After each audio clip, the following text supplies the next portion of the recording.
Hello all, this is Ann Andres Klassen from the class 483 and 683. But this is the cultural bag and the video that I'm taking for it. Um, I just like to start off kind of going for the personal side and then move towards the professional side for the video. So let's begin.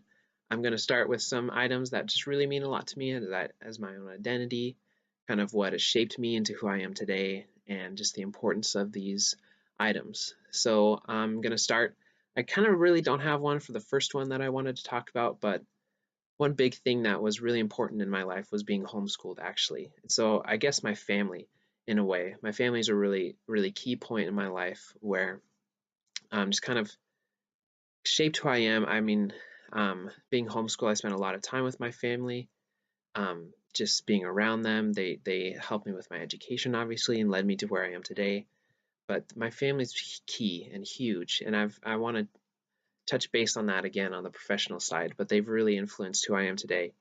Um, with that said, I do have some items here. My first one that I want to share with is actually um, an item right here, which is what I have is the Bible.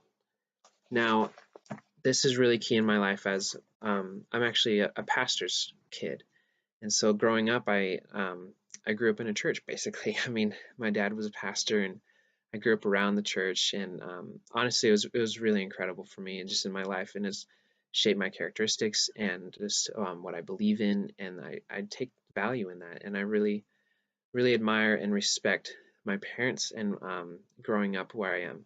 So it's a huge importance in my life. Um, Moving on to those two things, kind of being homeschooled and then the church is a big one in my life. Sports. Sports is a big one. I know it kind of talked about some hobbies, so I wanted to bring in sports, but especially basketball.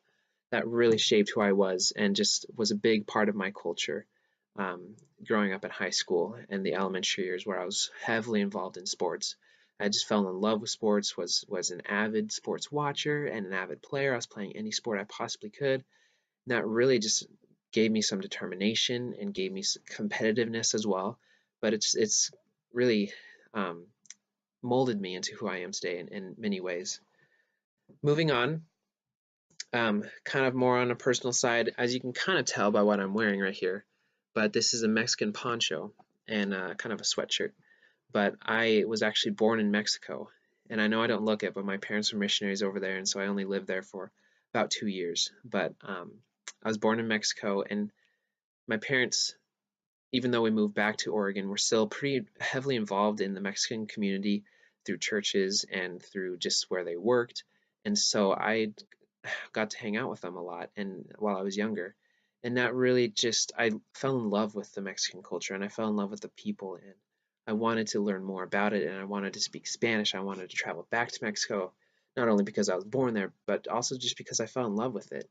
And so this really is key for me, and I don't look Mexican at all. And I don't look Mexican. I'm tall and I'm white and I have blonde hair and freckles, but um, I do really love the culture, and I think it's really just given me a love for other cultures, and I value that. And so one thing is that I love books in Spanish, and I've read Spanish, and so this is kind of just a book in Spanish, but um, it's really key for me is that the Spanish that I've learned and that I've fallen in love with, that I want to continue to pursue, has really shaped who I am and what I am doing in my professional career as well.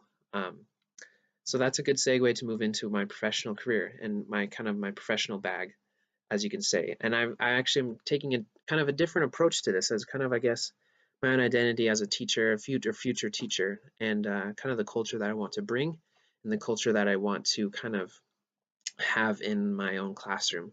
So I found three books that are children's books that I kind of think kind of will help give you an example of how I want to create this culture and what I want to see in my own classroom. But I guess the first one, so you guys should all know these books, but Love You Forever. It's a great book, but it's about this kid who's kind of rambunctious, kind of crazy.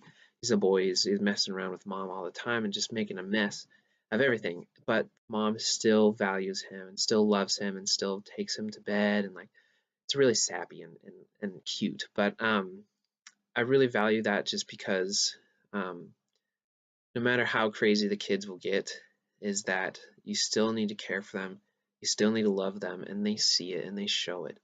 And that I value that. I value that's just the importance of kids and who they are, and just they're going to be crazy, they're going to be a little chaotic, and that's okay. It's okay if they're like that, but you still show them the love, and that's big in what I want to see in my identity of a classroom and a kind of a professional take of teaching as well.